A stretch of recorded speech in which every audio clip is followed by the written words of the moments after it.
ada yang lebih pahit dari berharapnya hati kepada Allah. Allahumma aftah lana hikmataka ya Allah.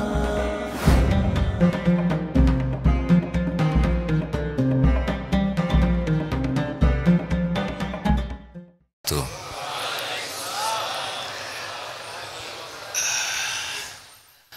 Alhamdulillahi rabbil alamin.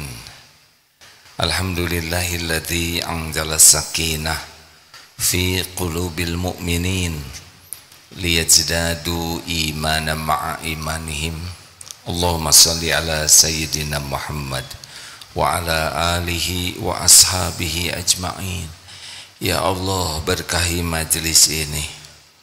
Catatkan siapapun yang hadir, yang menyimak, menjadi hamba-hamba yang Engkau terima amalnya.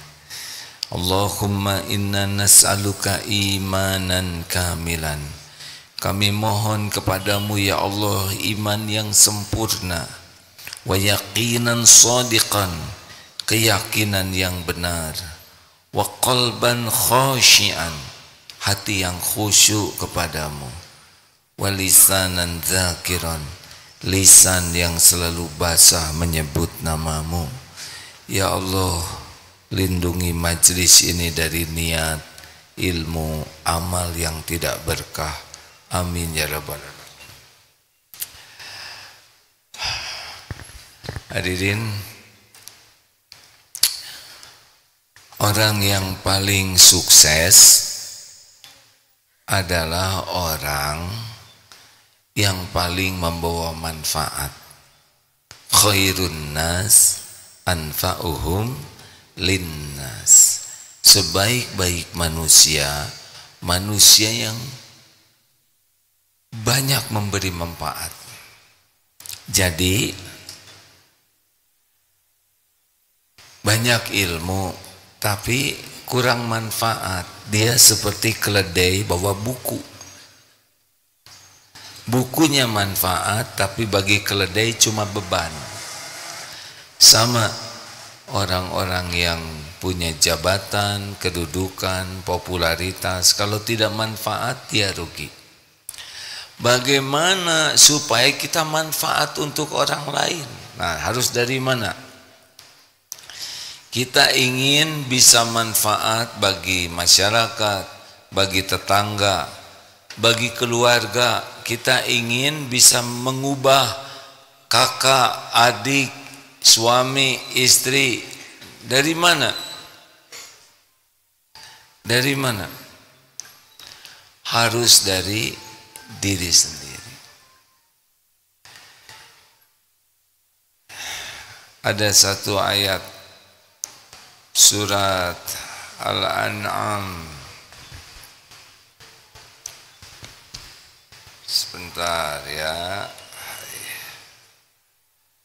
Oh, surat Al-Anfal ayat 53. Ada yang bisa baca?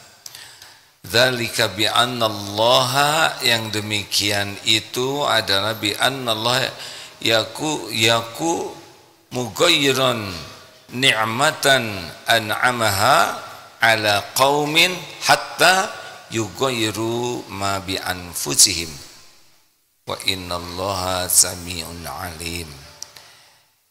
Yang demikian itu karena sesungguhnya Allah sekali-kali tidak merubah nikmat suatu nikmat yang telah Allah berikan kepada suatu kaum hingga kaum itu merubah apa yang ada pada dirinya sendiri. Jadi para suami yang ingin istrinya, anaknya jadi baik, harus suaminya memulai diri sendiri. Orang tua yang ingin anaknya jadi baik, harus orang tua itu sendiri. Guru yang ingin muridnya jadi baik, harus mulai dari gurunya sendiri. Ini serius, karena kita banyak menginginkan orang lain jadi baik. Banyak orang tua yang ingin anaknya baik, tapi seberapa kuat orang tua ini menyadari bahwa kebaikan pada anaknya, pada keluarganya harus pada dirinya dulu. ku anfusakum wa ahlikum naro, jaga dirimu, baru keluargamu. Lalu pada diri ini apa yang harus diperbaiki? Nah ternyata kalau ingin masyarakat jadi baik, keluarga jadi baik, harus diri. Diri ini apa yang harus baik? Yang pertama harus baik adalah hati. Jadi yang pertama harus kita perbaiki adalah hati. Ala inna fil jasadi mudghah idza salahat salahal jasadu kulluh wa idza fasadat fasadal jasadu kulluh ala wahya al-qalb. Ketahuilah dalam jasad ini ada segumpal daging, kalau dia baik, baik seluruhnya, kalau dia buruk, buruk seluruhnya. Itulah yang dinamakan qalbu. Jadi, nah Ramadan ini kalau ingin sukses tidak cukup hanya rajin sholat, walau sudah bagus, baca Quran, sedekah, tapi seberapa sungguh-sungguh kita memperbaiki hati.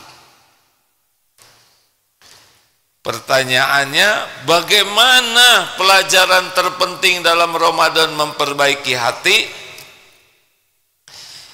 Puncaknya perbaikan hati adalah anta'budallah ka'annaka tarah wa illam takun tarah fa innahu yarok, yaitu orang yang beribadah seakan melihat Allah. Kalau kamu tidak bisa lihat Allah, maka sesungguhnya Allah melihatmu.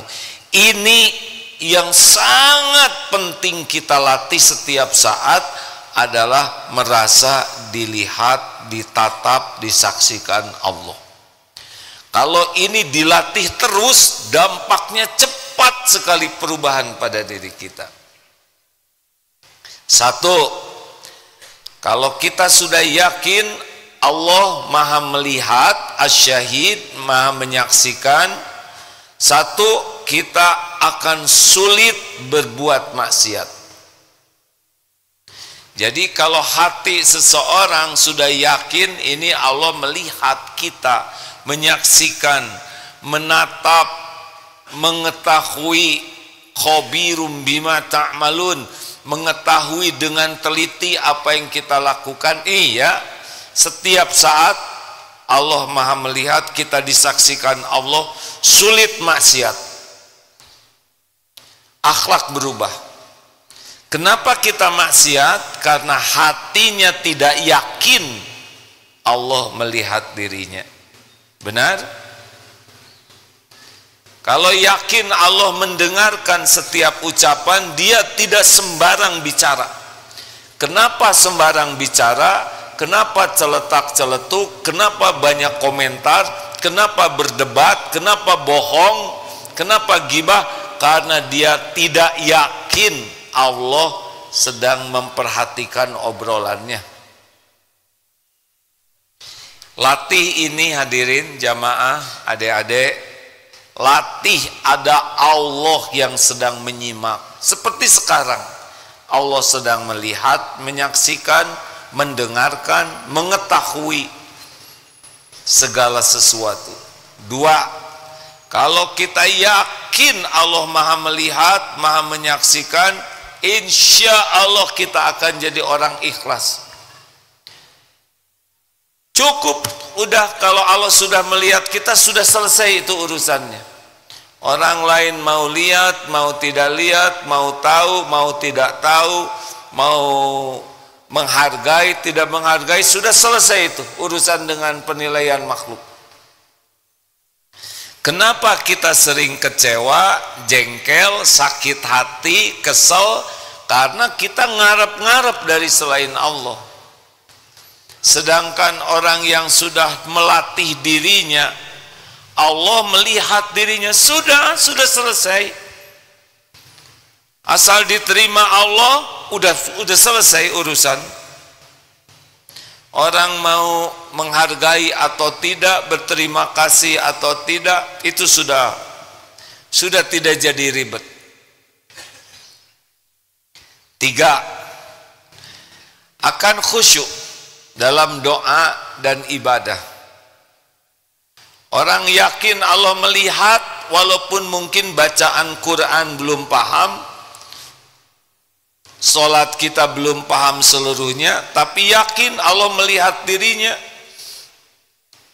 akan khusyuk. Doa akan lebih nikmat. Ya Allah, wahai yang maha mendengar, wahai yang maha menyaksikan, saya sedang gelisah, berikan saya ketenangan. Ya Allah, saya berharap tolonglah mudahkan urusan.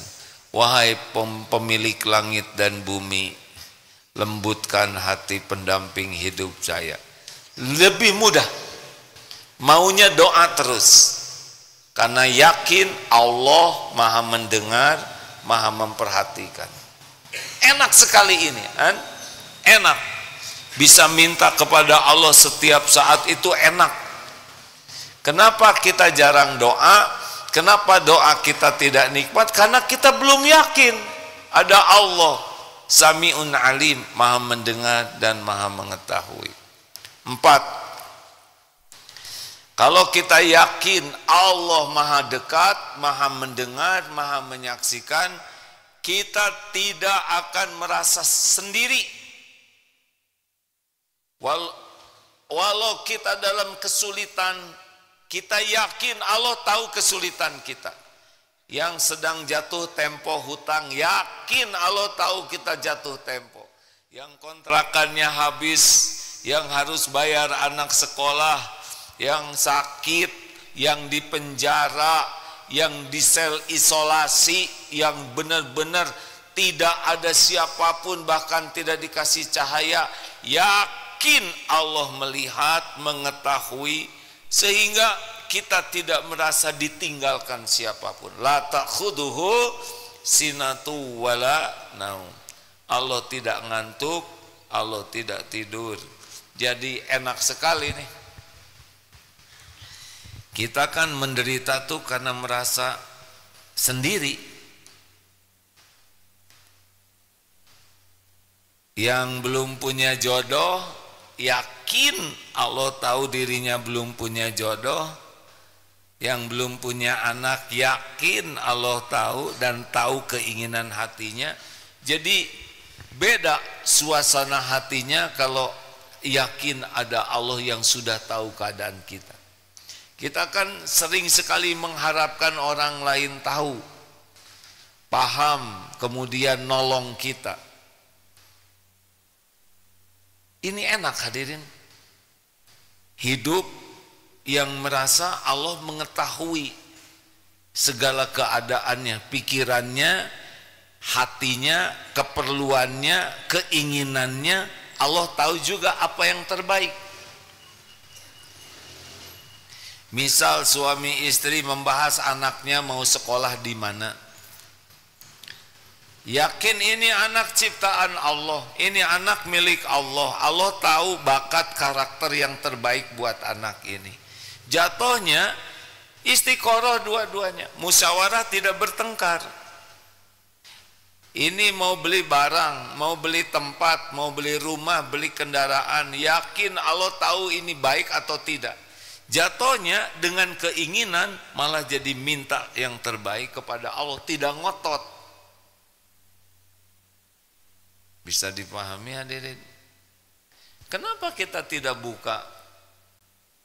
Padahal lagi haus lapar begini, tinggal minum saja sembunyi-sembunyi. Karena kita tahu ada Allah yang tidak pernah kita bisa bersembunyi dari Allah.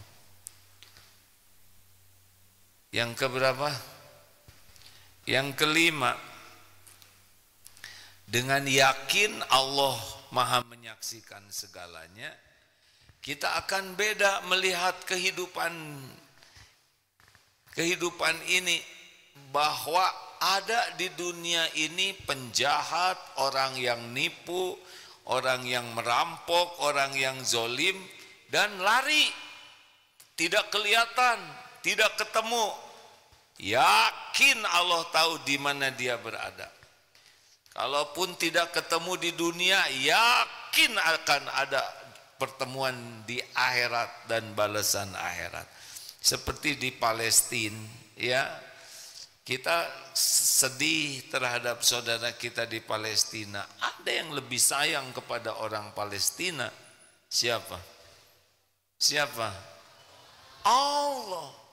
Allah yang menciptakan, Allah yang menghidupkan, Allah yang memberi makan. Allah tahu semua yang terjadi, yang luka, yang patah, yang terbunuh, yang tertimbun, yang sangat lapar, yang haus, yang sakit, tidak ada obat, tidak ada dokter, tidak ada satupun yang tidak disaksikan Allah.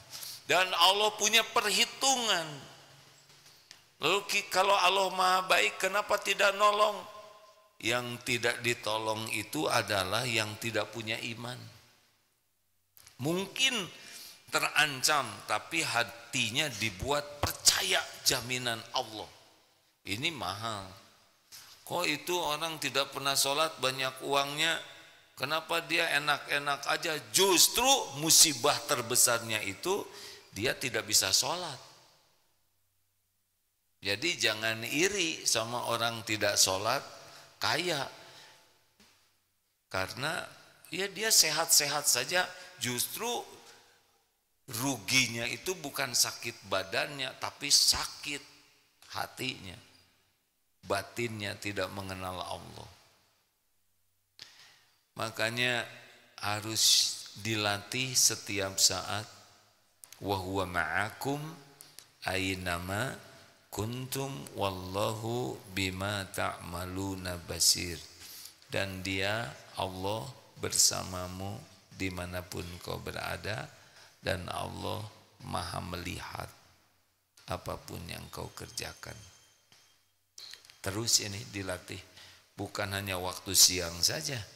Kita tidak buka waktu siang karena ada Allah yang melihat. Sebetulnya setiap waktu. Kalau mau ngobrol, yakinlah Allah sedang mendengarkan obrolan. Gak nafsu ngobrol. Mau lihat HP, pasti Allah lihat apa yang kita lihat. Ya'lamu kha'inatal a'yun wa ma tukhfis sudur.